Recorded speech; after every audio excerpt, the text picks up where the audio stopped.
దేవుని స్తోత్రం. మీ అందరి గమనంలో దేవుని మాటలు విందాం కొద్దిసేపు శ్రద్ధగా. బైబిల్లో దావీదును సౌలు వెతుకుతున్నాడు అన్నమాట. ఎందుకు దావీదు ఏం తప్పు చేశాడు, ఏం తప్పు చేయలే.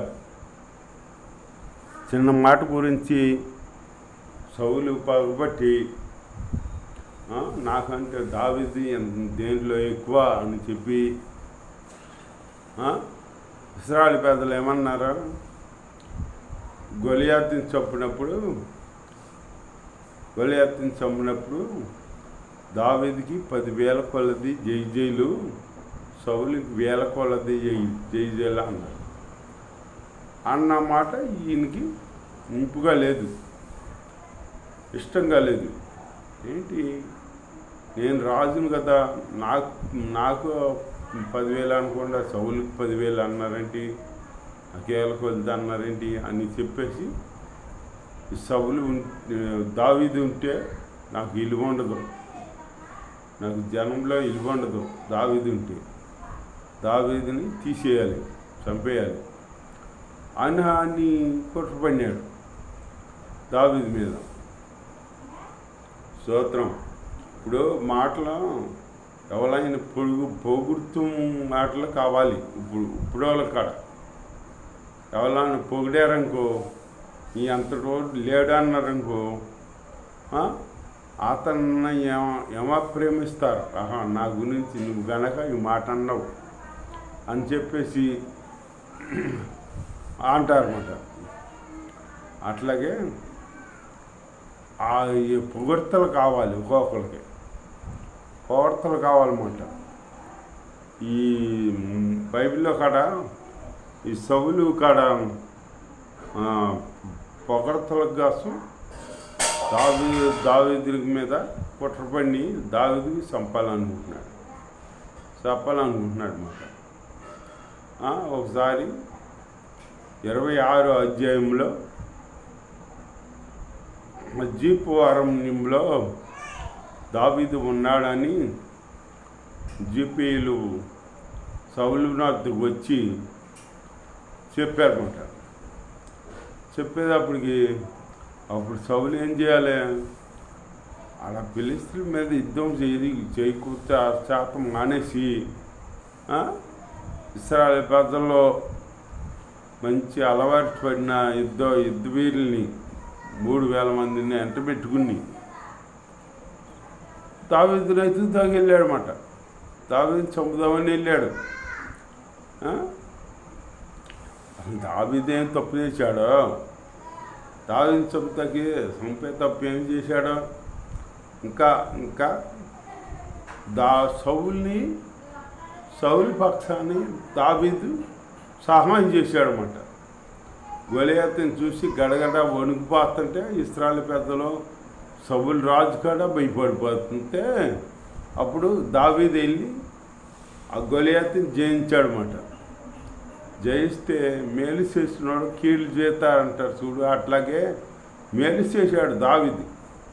మేలు చేస్తే కీడు చేయాలని చూస్తున్నాడు సౌలు. అందుకే సౌలు రాజ్యం పోయిందన్నమాట. సౌలు రాజ్యం పోగొట్టుకున్నాడు. అందుకే దావీదు గొర్రెలు కాసుకునే దావీదు దేవుడు సింహాసనం మీద పెట్టాడు. దావీదు సౌలుని దించేశాడు. అట్లాగే మన మనస్తత్వం మంచిదై ఉండాలి. దావీదు మనసు మంచిది కనుక దేవుడు ప్రేమించాడు. నా హృదయాన్ని సాడని చెప్పాడు దావీదు గురించి, సాక్ష్యం చెప్పాడు. అట్లాగే మనం దేవుడికి ఇష్టంగా ఉండాలి. అంతేగాని మనం కవటమైన ఇది పెట్టుకుని మనం ఉంటే మన ఎవరినో గోతులో పెట్టాలని గోతి అవుతే ఆ గోతులో మనమే పడతాం. అట్లా చేయకూడదు. అట్లా చేస్తే తోటివాడిని మనం ప్రేమించాలి, తోటివారికి సహాయం చేయాలి. అంతేగాని తోటివాడిని పగపేసుకుని చంపాలి అనుకోకూడదు. అది అది మన పని కాదు. అవి సైతాను సంబంధమైన పనులు అయ్యి అట్ట మనం ఉండకూడదు. అప్పుడు జిబ్బు అరణ్యంలోకి వెళ్ళినప్పుడు ఈ దావీదు ఎతుకుతున్నారు కనపాల. ఎతుకుతా వీళ్ళు ఏం చేశారో ఒకసారి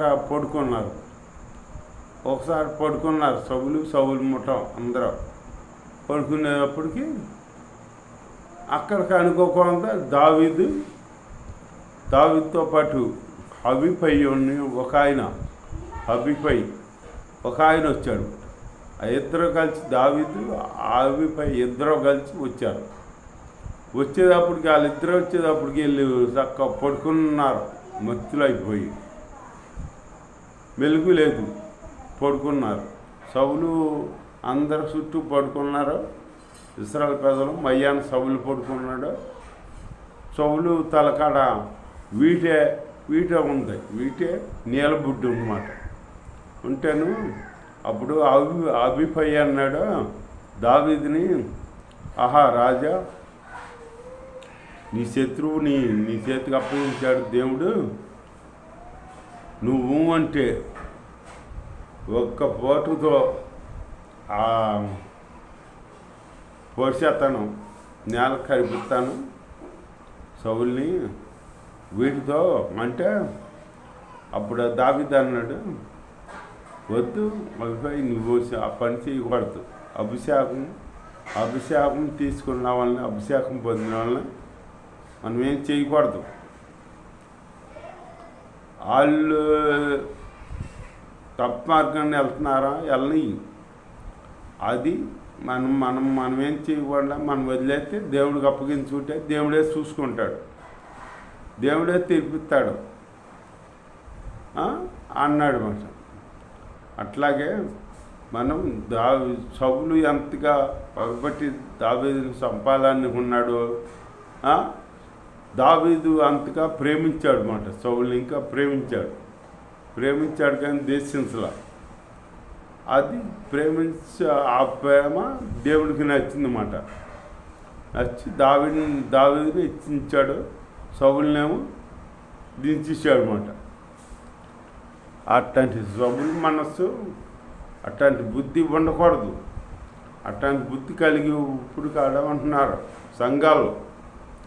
అట్లాంటి బుద్ధి ఉందనుకో మనం అంతగా పాడైపోతాం. ముందుకు రాము. విశ్వాసంలో పాడైపోతాం, ఆత్మీయతలో పాడైపోతాం, అన్నిటిలో పాడైపోతాం. అట్లా ఉండకూడదు. మనం ఒకరిని హాని చేసే బిడ్డలుగా ఉండకూడదు. అట్లాంటి సౌలు వంటి మనసు కలిగి ఉండకూడదు. మనం దావీదు లేక ఒకరిని ప్రేమిస్తూ మనం ఉండాలన్నమాట. ప్రేమ కలిగి మనసు ఉండాలి. ప్రేమ కలిగి, సమాధానం కలిగి, తోటి పని ప్రేమించే బిడ్డలుగా ఉండాలన్నమాట. అలాంటి జీవితం మనం జీవించాలన్నమాట. అలా జీవిస్తే దేవుడికి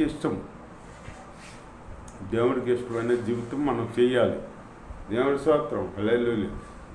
అప్పుడు దావీదు కనపడిపోతే అప్పుడు దావీదు అబీపై వచ్చారు కదా, రాజా దావీదు నువ్వు సెలవిస్తే వీటితో ఒక పూట అయితే పొడిచి నేల కల్పిస్తాను సభ్యులని. అంటే వద్దు, అభిషేకం పొందిన వాళ్ళని నువ్వు చంపకూడదు అని చెప్పి అన్నాడు అన్నమాట. అని వెళ్ళి వీళ్ళు ఎవరో బాగా నిద్రలో ఉన్నారు కదా, ఆ సభ దగ్గరికి వెళ్ళి ఆ నీలబుడ్డి తీసుకుని దావీదు కొంత దూరం వెళ్ళి అప్పుడు కేకేశాడు సౌలుని. కేకేస్తే అప్పుడు చూసి సౌలు మాట లేకుందని లెగిసి, దావీదు మాట లేకుందని దావీదు అని లెగిసి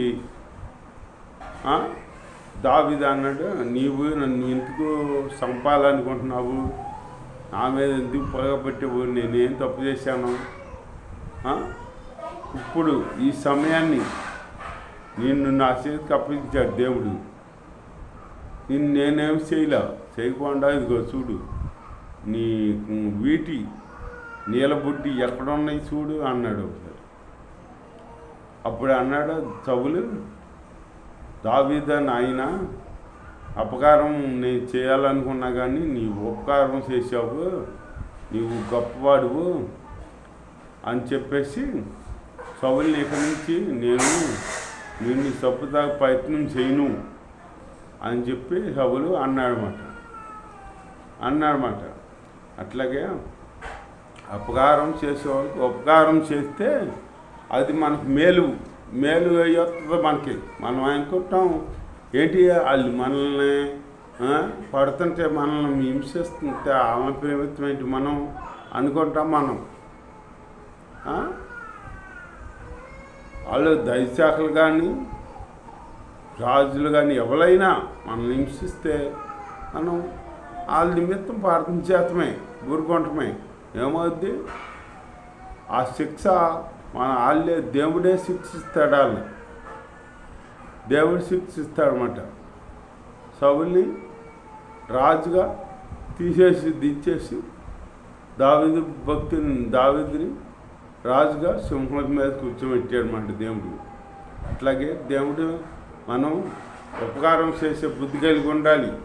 దావీదులాగా ఉపకారం చేసే బుద్ధి కలిగి ఉండాలి. మనం అపకారం చేయకూడదు, ఉపకారం చేయాలి. ఉపకారం చేసేవాళ్ళకి ఉపకారం చేసే బుద్ధి దావీదులో ఉంది కాబట్టి ఇశ్రాయేలు పెద్దలకి రాజు అయ్యాడు దావీదు మంచి మనసు కలిగిన వాడు. అట్లా లేడు సౌలు. అట్లా లేకుండా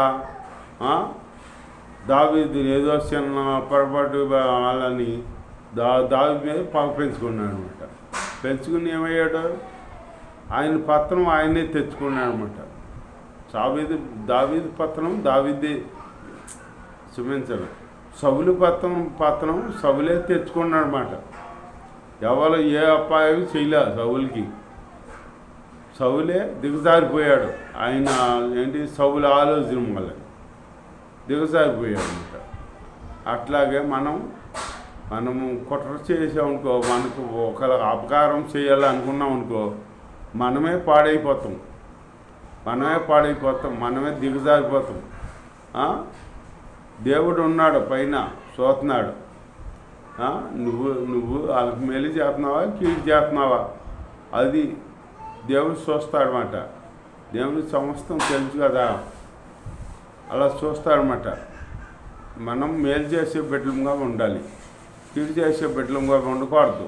మేలు చేసుకుంటూ దేవుని బిడ్డలుగా దేవుని ప్రార్థన చేసుకుంటూ ఒకళ్ళ సహోదరుని ప్రేమించుకుంటూ దేవుడిలో జీవితం. దేవుడు ఇచ్చిన మాటలో దేవుడు దీవించిన కాక ఆమేన్.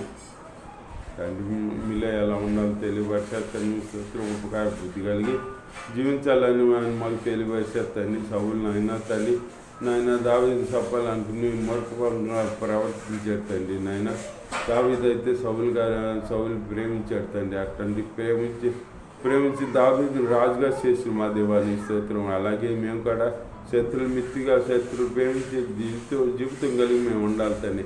అలాంటి మనసు మాకు అనుకరించి కాబట్టి సహాయం చేయమని నజరేయుడైన యేసు నామములో ప్రార్థన చేస్తున్నాం పరమ తండ్రి. ఆమె తండ్రి అయిన దేవుడి ప్రేమ కుమారుని కృపా పరిశుద్ధాత్మ ఇక్కడ చేయని నాకు లోకంలో సకల పరిస్థితులు తోడై నడిపించి గాక ఆమెన్.